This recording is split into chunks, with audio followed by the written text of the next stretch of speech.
नमस्कार, बहुत बहुत स्वागत है आपका एनडीटीवी इंडिया पर। इस वक्त हम एक बहुत ही महत्वपूर्ण और बहुत खास बातचीत के लिए आपके साथ जुड़े हुए हैं। भारतीय डिप्लोमेसी में, इंडियन कूटनीति में शायद पहली बार, जहां तक मेरी याददाश्त है, ऐसा हुआ कि किसी भारतीय राजनयिक को किसी मुल्क ने वापस लौटा दिया। पर्सन नॉन ग्रेटा, यानी अवांछित व्यक्ति, अवांछित राजदूत का खिताब दे दिया गया है, खिताब दिया गया और उनको वापस लौटा दिया गया। संजय कुमार वर्मा जी की बात कर रहा हूं मैं। इस वक्त हमारे साथ स्टूडियो में, बहुत बहुत स्वागत है आपका। करियर डिप्लोमेट है, बहुत ही शानदार करियर है संजय कुमार वर्मा जी का। बीते 36-37 सालों से भारतीय विदेश सेवा में कार्यरत हैं। बड़े बड़े देशों में भारत के लिए कूटनीति को बनाने का काम हो या राजनयिक का रोल हो, उसमें रह चुके हैं। कनाडा में रहे, कनाडा से लौटे हैं और जिस अंदाज में लौटाए गए हैं ट्रूडो की सरकार के द्वारा, वो बहुत ही अजीबोगरीब रहा। और आज हम उसी मसले पर बातचीत करने वाले हैं संजय कुमार वर्मा जी से। हुआ क्या था, बहुत ही इम्पॉर्टेंट है। भारत और कनाडा दो ऐसे मुल्क माने जाते हैं जो बहुत ही करीब रहे। बच्चों को वहाँ भेजने में माँ बाप को हिचक नहीं होती है। 15-16 साल के बच्चे चले जाते हैं, वहाँ पढ़ रहे हैं। पर 18 अक्टूबर, 17, 18, 19 अक्टूबर की ये 3 तारीखें ऐसी रही संजय जी, जिससे लगा कि इससे ख़राब रिश्ते नहीं हो सकते भारत और कनाडा के। आप पे पर्सनल एलिगेशन लगे, आप पर, आपकी टीम पर। उस पर मैं आगे आता हूँ, लेकिन मैं जानना चाहता हूँ हुआ क्या था, कहाँ दिक्कत हुई कि कनाडा को भारत पर, उनके, अगर मैं शब्दों की बात करूं, माननीय ट्रूडो साहब उनकी सरकार की, कि उनको हम पे भरोसा नहीं रहा। देखिए, सबसे पहले तो मैं ये एक स्पष्ट तौर पे कहना चाहूँगा कि कनाडा और भारत का रिश्ता जो है वो हमेशा अच्छा था और आगे भी अच्छा रहेगा। इस समय एक थोड़ी सी उसमें एबरेशन आ गई है, जो कि अभी जो वहाँ प्रधानमंत्री हैं वो और उनकी टीम की जो सोच है उसके कारण आई है। और ये मामला ऐसा नहीं कि अचानक कोई बढ़ गया। वहाँ पर खालिस्तानी जो वहाँ पे हमारे टेररिस्ट बैठे हुए हैं, कट्टरपंथी बैठे हुए हैं, वो हमेशा भारत पर वार कर रहे थे। वो हमेशा ये चाहते थे कि कनाडा और भारत के रिश्ते में खटास आए। लेकिन सरकारों का ये काम होता है कि वो इसे ठीक से, अच्छी तरह से बैलेंस करे और फिर रिश्तों को सुधारे और आगे ले जाए। आखिरकार हम दोनों जनतंत्र हैं, हम दोनों चाहते हैं कि विश्व में हमारे रिश्ते अच्छे हों। जैसा आपने बिल्कुल सही कहा कि यहाँ से बच्चों को जब भेजा जाता है कनाडा, तो उनको ये समझकर भेजा जाता है कि वो सुरक्षित है, और ये बहुत हद तक सही है। कनाडा की जो सोसाइटी है, जो वहाँ का समाज है, वो बिल्कुल हमारी तरह का समाज है और वो अपने जो अतिथि आते हैं उनका स्वागत करता है। लेकिन अभी की जो वहाँ की सरकार है, उससे हमें ऐसा महसूस हुआ कि भारत का स्वागत वहाँ नहीं है। संजय जी, बहुत ही गंभीर आरोप लगा। आप राजनयिक हैं, आप पे, आपके ऊपर और आपके 6 दोस्तों, साथियों के ऊपर ये इल्ज़ाम लगा कि निज्जर की जो हत्या हुई उसमें आप लोगों का रोल था। आपसे पूछताछ करना चाहते हैं। 2 चीज़ें स्पष्ट तौर पर मैं अपने दर्शकों के लिए पूछना चाहता हूँ, क्योंकि ये टेलीकास्ट दुनिया भर में देखा जा रहा है। वो इसलिए, क्या भूमिका थी निज्जर की हत्याकांड में हिंदुस्तान की सरकार की, क्योंकि इंडियन एजेंट्स की बात की गई, और अगर नहीं थी तो वो ऐसा क्यों कह रहे हैं? तो मैं एक तो सबसे पहले स्पष्ट कर देना चाहता हूँ आपके जो दर्शक अभी देख रहे हैं इस प्रोग्राम को, कि भारत सरकार का निज्जर की हत्या में कोई भी हाथ नहीं है। और ये मैं बड़े दावे के साथ कह रहा हूँ, बड़ी जिम्मेदारी के साथ कह रहा हूँ। उसकी हत्या कैसे हुई, क्यों हुई, किसने की, यह तो एक अन्वेषण का विषय है और वो इन्वेस्टिगेशन चल रहा है। तो मेरे ख्याल से जब तक वो अनुसंधान ख़त्म नहीं हो जाता है, तब तक हम लोग स्पष्ट रूप से ये नहीं कह पाएंगे कि आखिर ये क्यों हुआ और किसने हत्या की। एक ही चीज़ मैं स्पष्ट रूप से कहना चाहूँगा आपके दर्शकों को, कि भारत सरकार का उस हत्या में कोई भी हाथ नहीं है। पर्सन ऑफ इंटरेस्ट कहा गया आपको, आपसे वहाँ की पुलिस पूछताछ करना चाहती है, क्यों? यही मैं उनसे जानना चाहता था, क्योंकि जब आप किसी से पूछताछ करते तो सबसे पहले आप उनको बताएंगे कि क्यों पूछताछ कर रहे हैं। आखिरकार उनके पास कौन सी ऐसी सामग्री है, कौन सा ऐसा एविडेंस है जिसके कारण वो मुझसे पूछताछ करना चाहते हैं। अगर वो मुझको दिखाते, वो मुझको बताते, तब तो मैं इस बात को समझता। बगैर उसको दिखाए हुए मुझको अगर धमकाने की कोशिश की जा रही है, आज का भारतीय डरने वाला नहीं है। खुद प्रधानमंत्री ट्रूडो ने संसद में कहा वहाँ पे कि कोई हार्ड एविडेंस नहीं है। उन्होंने खुद कहा कि हम इंटेलिजेंस पे काम कर रहे हैं। तो ये जो प्रधानमंत्री का बयान कुछ कह रहा है, वहाँ की आरसीएमपी जो पुलिस है वो कुछ और कह रही है, विदेश विभाग किसी और काम से आपसे वीज़ा मांग रहा है, क्या वहाँ पे आपस में इंटरनल पॉलिटिक्स में काफ़ी ज़्यादा डिफरेंसेस चल रहे हैं? क्या है ये? देखिए, जहाँ तक वहाँ के इंस्टीट्यूशंस हैं, वहाँ के विभाग हैं, अलग अलग विभाग हैं, सब अपना अपना काम करते हैं, जो भी नियत किया गया है काम उनके लिए। और जो आरसीएमपी का जहाँ तक सवाल है, तो उसने ये कहीं नहीं कहा, नाम उसने किसी का नहीं लिया है। उसने कहा कि भारत के राजनयिक और वहाँ के पदाधिकारी जो कनाडा में हैं, वो अपने पद का दुरुपयोग करके सूचना इकट्ठा करते हैं। अब जहाँ तक सूचना इकट्ठा करने की बात है, तो दो तरह से इकट्ठा की जाती है। एक ऐसी सूचना है जो कि उपलब्ध है ओपन सोर्स पे, जिसे हम पढ़ सकते हैं अखबारों में, जिसे हम पढ़ सकते हैं सोशल मीडिया में। कुछ ऐसी सूचनाएं जो अवेलेबल नहीं है, जो उपलब्ध नहीं है, और जिसके लिए हमें बहुत उल्टे सीधे काम करने पड़ेंगे। तो मैं यह विश्वास दिलाना चाहता हूँ कि हम लोग सूचना इकट्ठा कर रहे थे और करते रहेंगे, क्योंकि वो हमारे देश के शत्रु हैं। और जब उन खालिस्तानी टेररिस्ट के खिलाफ हम सूचना इकट्ठा करते हैं, जो ओपन सोर्स में है, जो वहाँ के मीडिया में आता है, या जो भी वहाँ के वो सोशल मीडिया में वो डालते हैं अपनी पंजाबी गुरुमुखी में, पंजाबी भाषा में, उसे हम देखते हैं, उसको हम एनालाइज करते हैं। और इसमें कहीं भी हम लोगों ने कूटनीति के किसी भी सिद्धांत को तोड़ा नहीं है। तो ये तो कैनेडियन भी करते होंगे जब यहाँ रहते होंगे दिल्ली ये में। इससे बहुत ज़्यादा करते हैं, ये तो अंदर घुसकर काम करते हैं। हम लोगों के पास जो अभी भी ऐसी सूचनाएं हैं जिसमें इनके राजनयिक अंदर अंदर हमारे समाज के अंदर घुस के बहुत सारे ऐसे काम किए हैं जो कि किसी भी राजनयिक को शोभा नहीं देता है। बड़ी इम्पॉर्टेंट बात आप कह रहे हैं। एक चीज़ और मैं पूछना चाहूँगा, जब ये कुछ हुआ और विदेश मंत्रालय की प्रेस कॉन्फ्रेंस हुई दिल्ली में, बताया गया कि 26 प्रत्यर्पण के केसेस हमने उनको सौंपे हुए हैं बीते करीब 10-12 सालों में, और उन 26 लोगों से भारत सरकार चाहती है कि वहाँ की सरकार पकड़े और उनको हमारे हवाले कर दे।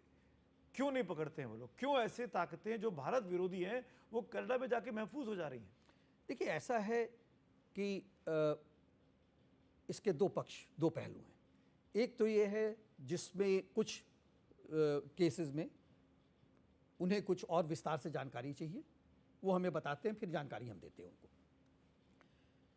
और ज़्यादातर केसेस ऐसे हैं जिसको कि मैं अंग्रेज़ी में कहूँ तो इनएक्शन है, उस पर कोई वो काम ही नहीं करते। तो मैं तो यही उससे निष्कर्ष निकालूंगा कि उनका जो अपना इंटरेस्ट है, उनका जो अपना सोचना है, वो यह है कि इन लोगों के बारे में भारत से हम बात ही नहीं करना चाहते। तो फिर ये प्रत्यार्पण की बात ही क्यों होती है? तो ये जो 26 लोग हैं सबके सब भारतीय हैं कि कैनेडियन है ये? इसमें ज़्यादातर वहाँ के लोग हैं। तो वो अपने लोगों को पे ही एक्शन नहीं ले पा रहे हैं जी।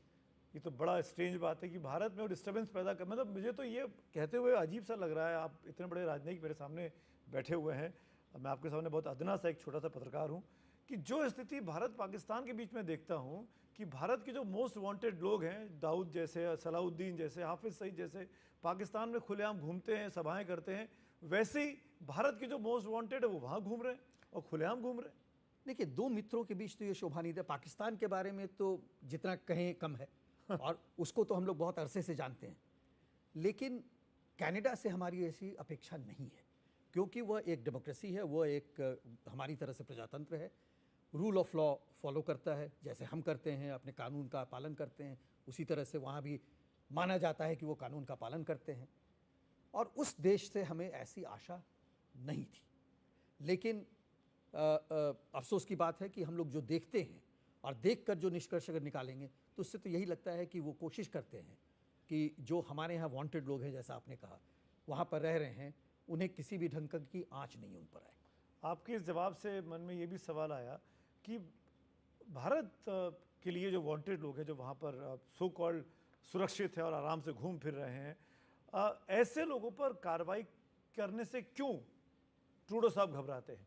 क्या उनको उससे सियासी फ़ायदा मिलने वाला है? ये कहा गया कि चुनाव है, खालिस्तानियों की ज़रूरत है, उनको सिख वोटर की ज़रूरत है।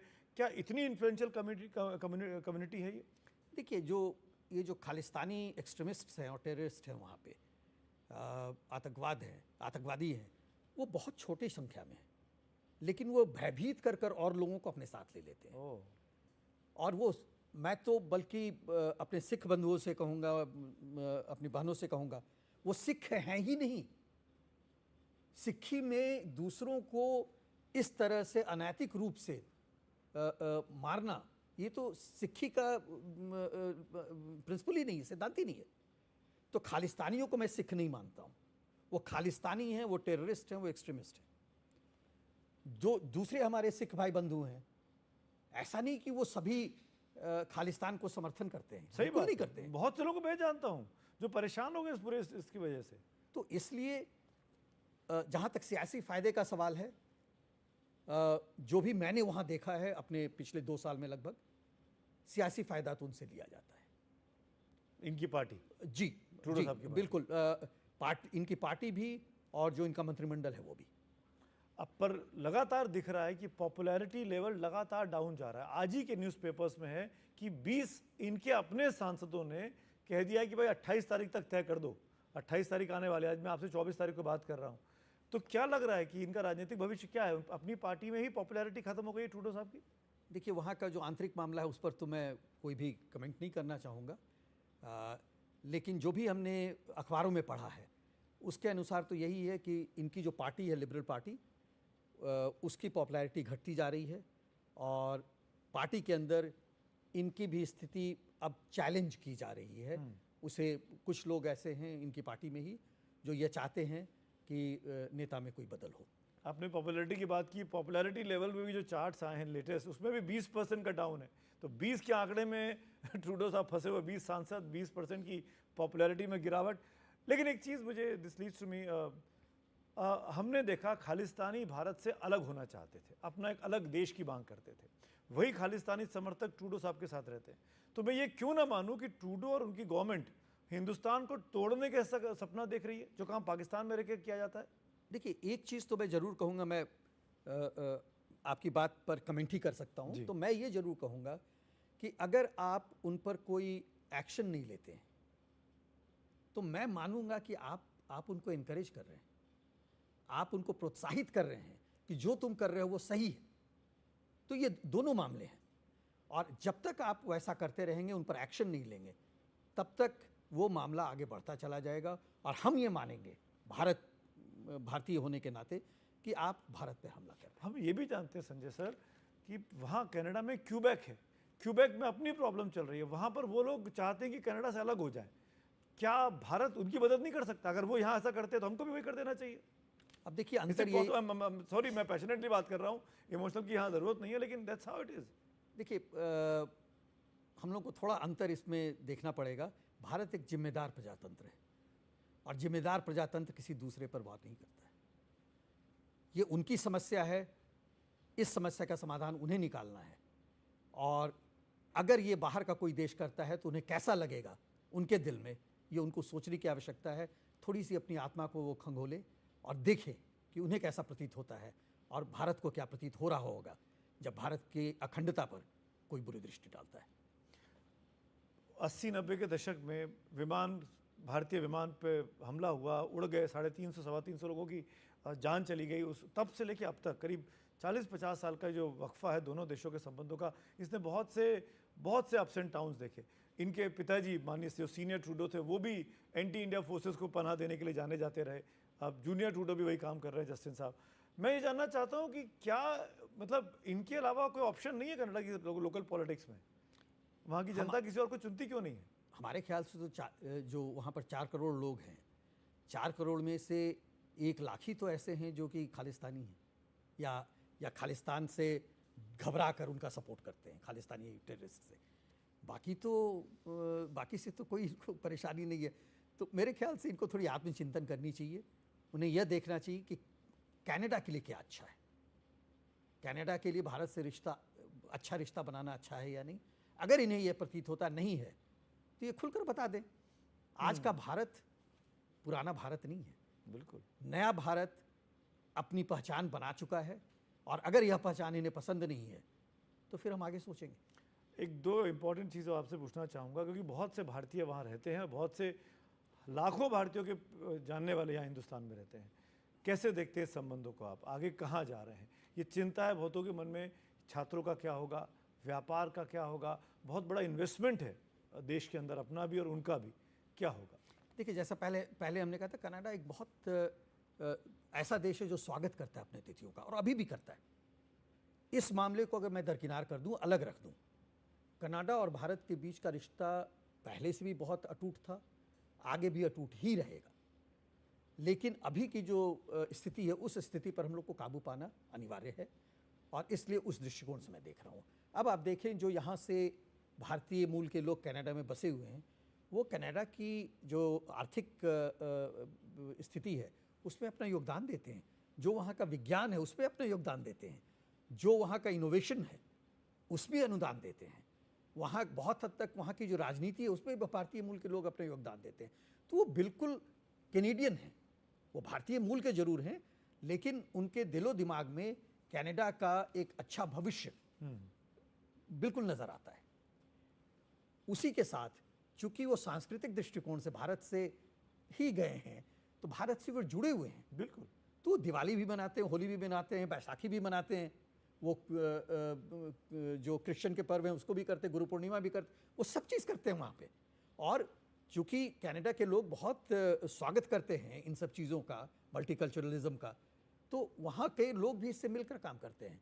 तो हमें ये समझने की आवश्यकता है कि खालिस्तानियों ने, ये खालिस्तान के जो टेररिस्ट बैठे हुए हैं वहाँ पर, उन लोगों ने एक परिस्थिति पैदा कर दी है जो दुखदाई है और जिसमें हमें कंसर्न होना चाहिए। तो जो भी वहाँ पर भारतीय मूल के लोग हैं, जो भी भारतीय सिटीजन्स हैं, तो खास करके भारतीय नागरिकों को मैं कहना चाहूँगा, क्योंकि बाकी दूसरे कैनेडियन नागरिक हैं, भारतीय नागरिक इसका ध्यान रखें कि वो जहाँ भी जाते हैं परिस्थिति क्या है, अगर आसपास में उन्हें कोई भी ऐसी चीज़ नज़र आती है जिससे उनको लगता है उनको ऐसा होता है, भारतीय नागरिकों को वहाँ डराया धमकाया जाता है। अब तो शुरू हो गया जी, क्योंकि हमने देखा कि प्रोटेस्ट होते हैं, इंदिरा गांधी का पोस्टर जलाया, भारतीय तिरंगे का अपमान हुआ अपनी एम्बेसी के बाहर, अपने हाई कमीशन के बाहर। तो अब तो ये नज़र आ रहा है, क्योंकि कई बार जो मैं स्लोगन सुनता हूँ, ये जो तथाकथित ये प्रोटेस्ट करते हैं जो कि गुंडागर्दी है, तो ये जो गुंडागर्दी में जो अपना स्लोगन करते हैं उसमें बहुत बार रहता है कि हिंदू भारत जाओ, भारतीय मूल के लोग भारत जाओ।